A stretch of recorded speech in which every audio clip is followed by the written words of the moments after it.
ওয়াজ মাহফিলের বিরুদ্ধে না, আমি ইসলাম প্রচারের বিরুদ্ধে না, আমি কোনো কিছুর বিরুদ্ধে না। রাতের 3টা পর্যন্ত ওয়াজ বাজানো কোথাও জায়েজ নাই। নাম্বার 2 নাম্বার কথা, আপনারা এখানে ওয়াজ করছেন, এখানে যতটুকু কথা, আমি একটা মেয়ে হয়ে যদি আমার কথা এখানকার সবাই শুনতে পারে, কেন আপনি ওখান থেকে কথা বললে এখানকার মানুষ শুনবে না? এই মানুষগুলো আপনার দাওয়াত শোনার জন্য আসছে, ঠিক না? কিন্তু এই যে মানুষগুলো এখানকার শিক্ষার্থীরা, এই যে মাইক বাজানো হচ্ছে, এখানে একটা মাইক দেয়া, কিন্তু আমার বাসার সামনে আরো একটা মাইক দেয়া, যেটার কিন্তু কোনো প্রয়োজন নাই।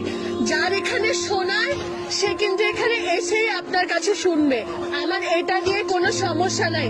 কিন্তু আমি আমার সমস্যার কথা 999-এ জানাইছি, আমি আমার প্রক্টোরিয়াল বডিতে জানাইছি, আমি পোস্ট করছি, কোথাও না হয়ে আমি একা একটা মেয়ে আজকে এখানে এসে দাঁড়াইছি আপনার কাছে ঠিক ভুলের বিচার আমি আজকে আপনার কাছে দিয়ে গেলাম। আপনার যদি মনে হয় যে স্টুডেন্টদের প্রতি আপনি দয়া করবেন, এই মানুষগুলাকে নিয়ে আপনি দাওয়াত করেন, কোনো সমস্যা নাই।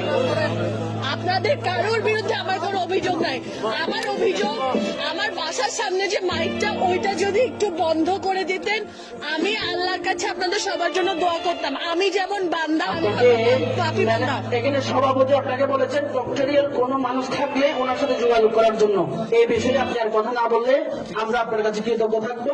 আপনি একজন নারী মানুষ, আপনাকে শ্রদ্ধার সাথে বলছি আপনি এখান থেকে চলে যাবেন। এখানে সবাই পুরুষ মানুষ।